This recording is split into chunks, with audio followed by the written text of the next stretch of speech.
Buenas noches, incauto oyente. Acabas de cruzar una puerta que tal vez no deberías haber cruzado jamás.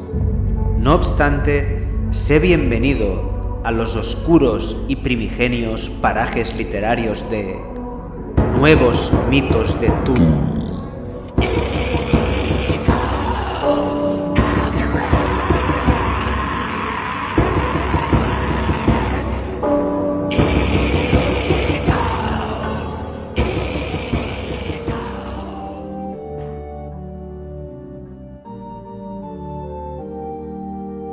El horror de Laponia. El viejo Santa estaba envolviendo los regalos que había preparado para todos los niños del mundo. En su pequeña casa situada en las montañas de la Laponia noruega, sus duendes lo ayudaban a etiquetarlos y distribuirlos dentro del saco mágico, mientras Rudolf y el resto de renos descansaban en su establo, puesto que aquella noche debían hacer un enorme esfuerzo por llevar la ilusión y la felicidad a todos los hogares. Uno de los duendes apartó de un manotazo 2 arañas que se deslizaban por encima de uno de los regalos. ¿Qué pasa últimamente con las arañas? ¡Hay muchas!, se quejó uno de los pequeños y verdes ayudantes de Santa Claus, a lo que otro le respondió que se quejase menos y siguiese trabajando, que había muchos regalos aún por etiquetar y distribuir. El viejo Santa, mientras tanto, repasaba mentalmente los deseos de todos y cada uno de los niños a los que iba a llevarles lo que más anhelaban. Había regalos de todo tipo, acordes con lo que le habían pedido en sus cartas. Papá Noel amaba con todo su corazón a todos los niños del mundo y a todos por igual les llevaba los regalos que pedían. Sin embargo, tenía especial debilidad por los niños de la pequeña aldea de Nothnagel. Ese pintoresco, tranquilo y amable pueblo, con apenas 100 habitantes, estaba relativamente cerca de la aislada casa del viejo Santa, y era el único lugar del mundo en el que los niños conocían personalmente a Papá Noel. El repartidor de ilusiones siempre reservaba Nothnagel para el final de su ruta mundial de reparto de regalos, un par de horas antes del amanecer, cuando los niños ya lo esperaban despiertos. De modo que la noche del 24 al 25 de diciembre es una noche mágica para todos los niños del mundo, pero era aún más emotiva para los niños de Nothnagel porque, además de los regalos, podían ver, abrazar y hablar con Santa Claus, que siempre recibía la ilusión y el cariño de los niños con su pronunciada sonrisa resaltada en los extremos por los bordes arqueados hacia arriba de su bigote, sus ojos achinados de felicidad y su característica risa ¡oh, ho, ho, ho! Sin duda, si había algún lugar del mundo y algún momento concreto donde y cuando se concentraba algo así como la mayor felicidad, ilusión y amor posibles, ese lugar era Nothnagel con la visita de Santa Claus. Así pues, aunque pensaba en todos los niños del mundo, el viejo Santa tenía especialmente presentes en su mente y corazón a los cerca de 30 niños de Nothnagel. El pequeño Axel, de 13 años, el más risueño de todos, siempre quería contarle los nuevos chistes que había aprendido durante el año. El sensible Darby, de 7 años, que siempre se ponía a llorar cuando lo veía con el saco mágico. La ya adolescente Anja, de 14 años, que aunque intentaba disimular su felicidad al verlo, por eso de mantener una imagen de mujercita madura, aún se le dibujaba una mal escondida sonrisa cuando Santa la saludaba asomándose cabeza abajo por la chimenea. La preciosa Astrid, de 10 años, que aunque amaba a Papá Noel como cualquier otro niño y esperaba sus regalos con la misma ilusión, lo que más le gustaba de esa noche era poder acariciar a Rudolf y a los demás renos, darles algunas golosinas y besuquear sus suaves mejillas. El viejo Santa pensaba en todos y cada uno de ellos, pero ahora debía centrarse en la ruta mundial. Siguió envolviendo los regalos y dictando los nombres y direcciones de todos los niños a sus duendes, que siguieron etiquetando y ordenando durante todo el día. En un par de ocasiones, Santa tuvo que apartar algunas pequeñas arañas que rondaban cerca de los regalos, e incluso una que se le subió encima del gorro. ¿Por qué hace varios meses que han proliferado tanto las arañas?, se preguntaba mientras Rudolf, en su establo, movía espasmódico su oreja derecha al percibir, inconscientemente, el cosquilleo de 8 patas moviéndose sobre su piel.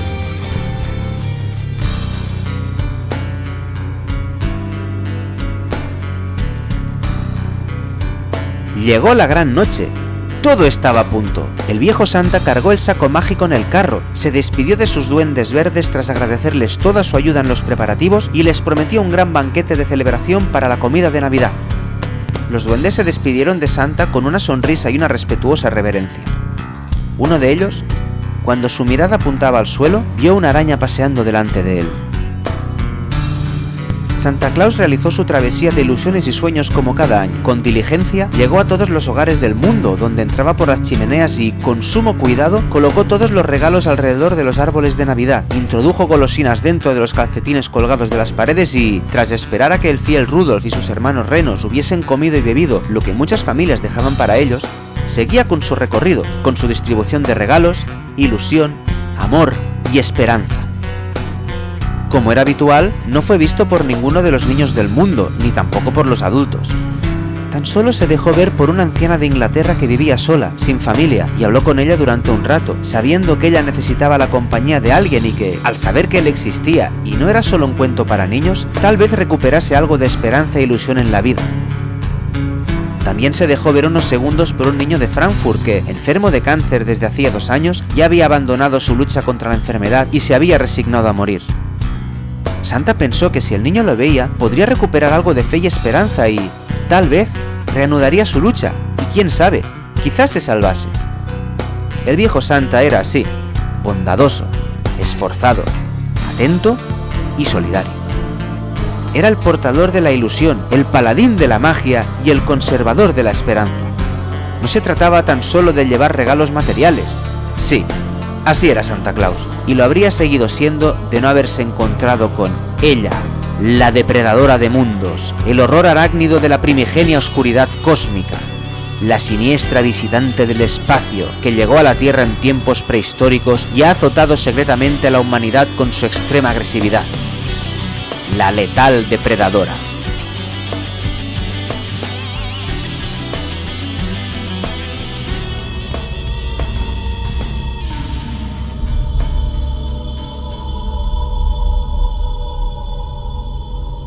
Pocos saben de ella, porque muy pocos han logrado sobrevivir a su ataque.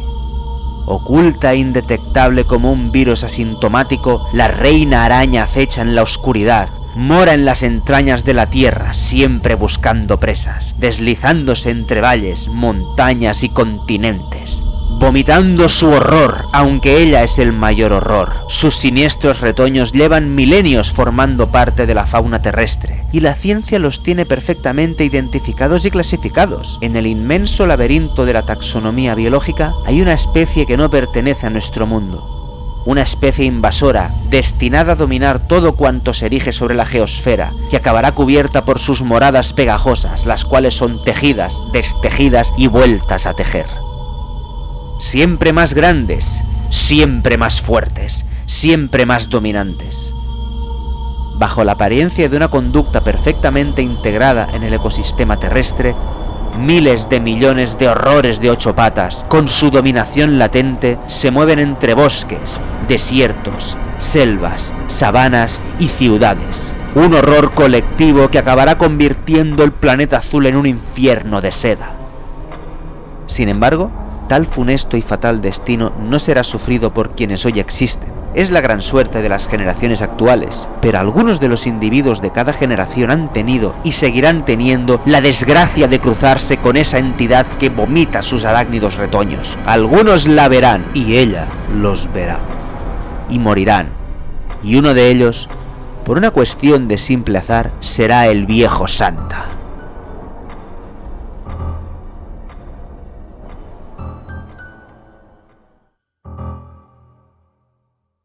Rudolf y sus compañeros estaban exhaustos tras llevar a Santa Claus por todo el mundo. Hicieron la parada en casa del viejo Santa que hacían cada año antes de llevar los regalos a los niños de Nothnagel, que ya debían de estar despertándose todos, esperando para gozar del privilegio anual de recibir despiertos al querido Papá Noel. Rudolf y el resto de renos se retiraron a sus establos para descansar un rato, mientras Santa metía los regalos de los niños de Nothnagel en su saco mágico.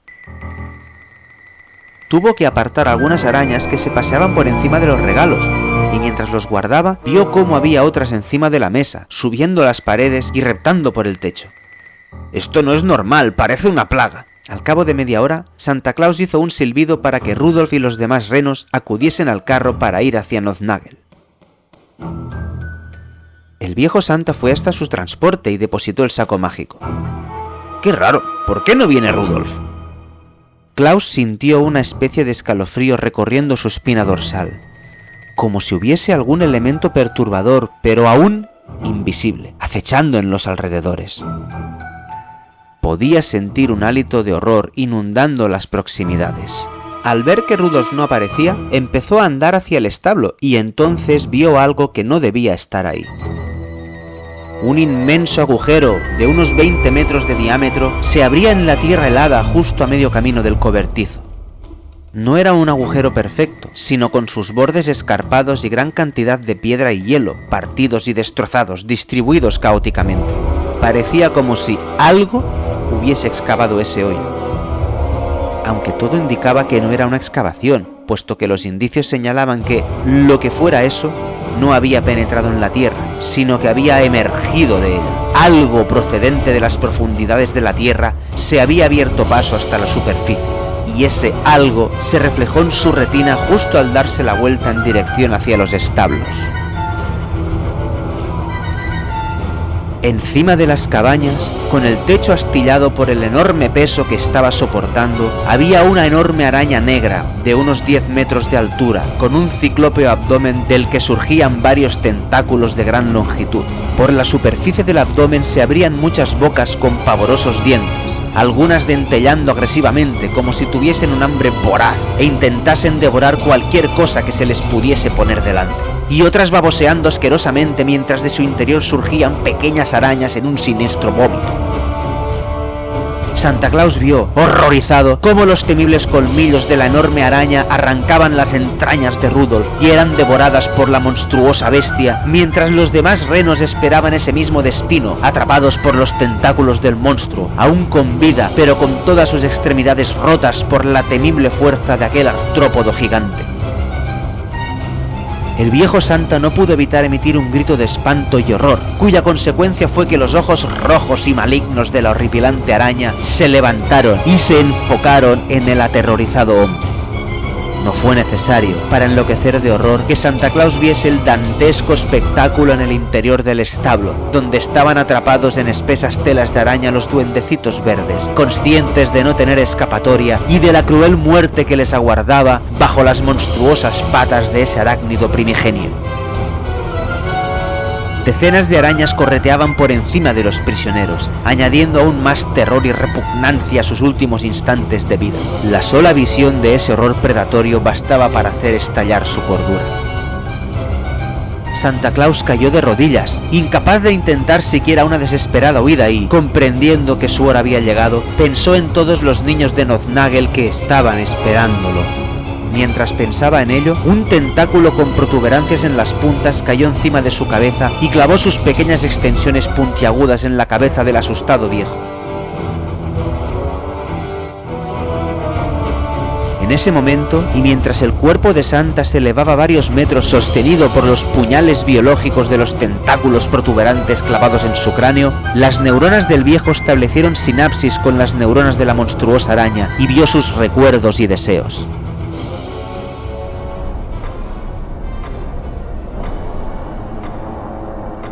Vio el universo aún en formación pocos instantes después del Big Bang, con una acumulación de materia oscura en algún lugar del recién nacido y aún en formación cosmos, generando una oscuridad espesa y dura, cuyos átomos se mezclaron de tal forma que, a causa de extraños fenómenos subatómicos, conformaron un duro caparazón que por motivos que escapaban a su comprensión, albergó células vivas que formaron tejidos orgánicos y, con el paso de miles de años, todo ese amasijo biológico recubierto de oscuridad y dureza fue habitado por miles de millones de hongos, bacterias, virus y otras formas de vida terribles y desconocidas, exógenas del planeta Tierra y ajenas a la taxonomía microbiana humana, cuya combinación biológica, sumada al desarrollo de un cerebro con conciencia propia, dio como resultado la temible depredadora que estaba clavándole sus tentáculos neuronales.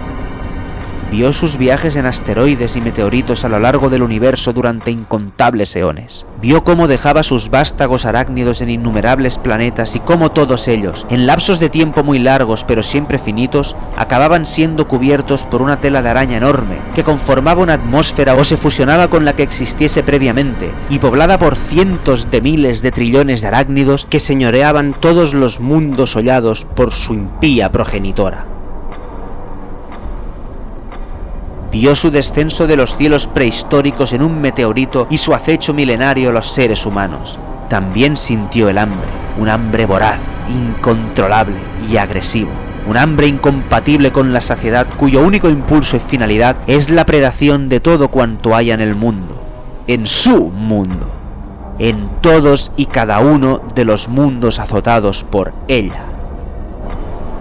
El mero azar sin sentido ni razones es quien decide, en un acto indeliberado y arbitrario, qué mundos y qué individuos pierden el derecho a ser y se ahogan agónicos en la espiral de dolor, espanto y desesperación de la reina araña. Finalmente, un nombre desgarró su lóbulo frontal. Gor-Nakla.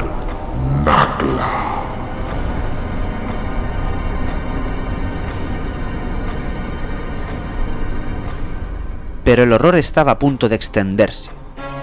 Mientras Santa Claus contemplaba horrorizado los recuerdos de la bestia primigenia, ésta contempló los del viejo Santa. Vio la aldea de Noznagel, vio sus niños, vio su localización exacta, y estaba aún hambrienta. Siempre lo estaba, y aquella ofrenda mnemónica que el viejo le había mostrado, o más bien, que ella le había arrancado, era una oblación muy golosa. El amor y la devoción que Santa Claus sentía por esos niños fue lo que trágicamente los condenó a una muerte mucho más horrible de lo que jamás pudieron haber experimentado en sus peores pesadillas. Gor-Nakla dirigió algunas de sus patas al extremo de su abdomen y moviendo sus protuberancias generó una extraña y viscosa tela de araña negruzca. Tejió varios orificios a sus alrededores en el aire y Santa Claus, aún consciente, contempló despavorido que a través de esos orificios podían verse los hogares de sus amados niños de Noznagel. En breves instantes, los pequeños desgraciados serían engullidos por el horror. El primero en ser apresado fue el pequeño Axel. Se encontraba en el comedor de su casa con sus padres. Estaban ensayando los chistes que iba a contarle a Santa cuando llegase, con la cara llena de alegría y una bonita sonrisa que era correspondida por sus padres, que veían alegres cómo su hijo estaba tan ilusionado como cada año. Pero de pronto, Axel notó que algo estaba sucediendo, porque las sonrisas angelicales de sus padres se tornaron abruptamente muecas de horror, con las mandíbulas desencajadas y los ojos tan abiertos que parecían a punto de salir de sus órbitas. El padre de Axel corrió rápidamente hacia su hijo, y justo cuando iba a abrazarlo en un intento de protegerlo de algo, el pequeño vio como dos colmillos negros, muy largos y afilados, se asomaron por encima suyo y se clavaron en el cuello y la cara de su querido papá, para después abrirse con rapidez y desgarrar aquel rostro que hasta hacía pocos segundos desbordaba felicidad y ternura. Axel se quedó en shock, sin poder moverse ni proferir ningún grito, mirando cómo su padre yacía muerto con la cara desfigurada y la tráquea arrancada. Quería salir corriendo sin mirar atrás, ir hacia su madre y que ella lo salvase de lo que fuera que tenía detrás. Sin embargo, ni él pudo dar un solo paso, ni su madre pudo siquiera hacer un inútil intento de salvarlo, pues dos quelíceros fuertes y largos lo cogieron por los hombros y lo empezaron a retirar mientras un tentáculo negro atravesaba el estómago de su madre, que había dado algunos apresurados pasos hacia su hijo con la mano extendida. Para mayor confusión y horror del pequeño preadolescente, hasta hacía pocos segundos aún inmaculado ante los horrores de la realidad, con un solo empujón pasó de estar en el comedor de su casa a un cobertizo lleno de sangre, con duendes navideños clavados en las paredes envueltos en enormes telas de araña y con su amigo, el bueno de Santa Claus, con la cabeza ensangrentada y pronunciando su nombre entre sollozos y gorgoteos de sangre. Mi pequeño Axel, no. Mientras el pequeño Axel empezaba a comprender lo único comprensible de todo aquello, es decir, la certeza de su muerte, El sensible Darby estaba medio lloroso de emoción en su habitación, puesto que calculaba que faltaba muy poco rato para que Santa Claus llegase a Noznagel. Estaba haciendo esfuerzos por no llorar esta vez, porque ya tenía 7 años, era mayor y quería demostrarlo. Darby se acercó a la ventana y vio a sus padres abajo, en la puerta de la casa, hablando mientras fumaban un cigarro. De repente, un sonido siseante llamó la atención del sensible Darby y un escalofrío recorrió su médula espinal. ¿Qué era aquel siniestro sonido que provenía de justo detrás suyo? Darby se giró lentamente y gritó de terror al ver un enorme arácnido surgiendo de dentro de una especie de tela negruzca. Su rostro lo petrificó y apenas pudo fijarse en que su enorme tórax ocupaba media habitación. Los padres de Darby oyeron el grito, miraron hacia la ventana de la habitación de su querido hijito y, antes de que empezasen a correr hacia dentro de la casa, vieron cómo la ventana se rompía y el cuerpo de su hijo surgía de los cristales y la madera rotos, agarrado por 2 tentáculos negros. Sus padres, horrorizados y desesperados, corrieron lo más rápidamente posible hasta la habitación de Darby, pero al llegar solo encontraron pequeños trozos de cristal, sangre y restos de una extraña seda negra en el suelo. Mientras ellos lloraban y proferían gritos angustiados, llamando a su hijo sin saber dónde mirar, el sensible Darby caía en los establos del bonito Rudolf, ahora convertido en un amasijo de carne y órganos triturados y medio devorados. Intentó ponerse en pie y huir, pero no entendió por qué no podía siquiera mover sus piernas. No sabía que tenía la columna vertebral partida. La casi quinceañera Anja estaba haciendo un directo de Instagram en su habitación, demorando su presencia en la mesa familiar, donde su familia estaba esperando desde hacía un rato, como siempre. Les gustaba desayunar juntos, aunque eso implicase esperar a que la hija mayor terminase su inexcusable sesión matutina con las redes sociales. Un grito proveniente de la habitación de Anja alertó a sus padres de que sucedía algo y corrieron a su habitación, pero, una vez dentro, no vieron nada más que su teléfono móvil en el suelo. La llamaron insistentemente, pero no lograban localizarla, mientras sus padres se ahogaban en la angustia de haber perdido inexplicablemente a su pequeña, y las amigas de Anja miraban fijamente sus teléfonos móviles, que ahora solo mostraban el techo de la habitación de la chica, intentando comprender qué eran aquellos tentáculos negros que habían cogido por el cuello y la cintura a su amiga. La asustada casi quinceañera se encontraba muerta de frío y terror en un desolador cobertizo, guarida de una terrible depredadora y tumba de sus miserables presas, entre las que se encontraba, cuya muerte era inevitable.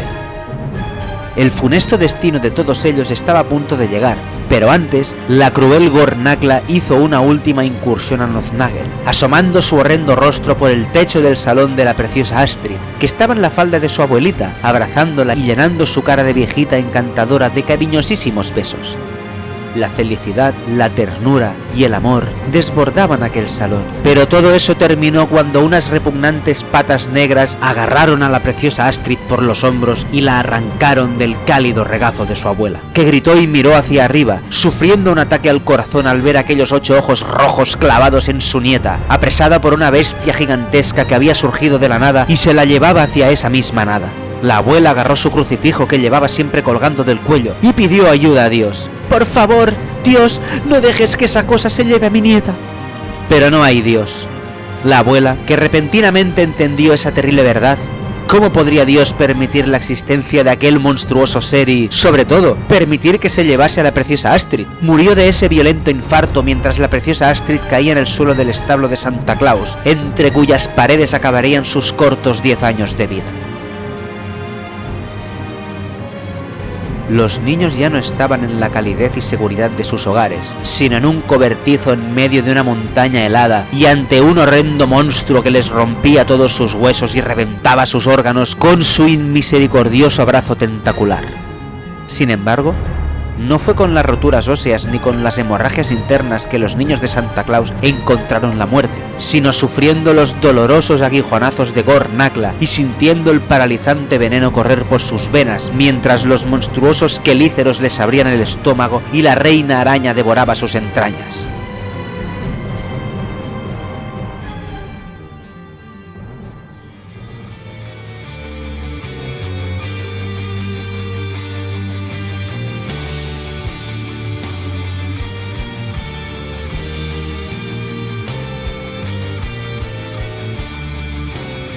El viejo Santa, antes de morir, Comprendió que esa Navidad el pequeño Axel no le contaría chistes, el sensible Darby no lloraría de felicidad al ver el saco mágico, la adolescente Anja no maldisimularía su sonrisa y la preciosa Astrid no besuquearía las suaves mejillas de Rudolf.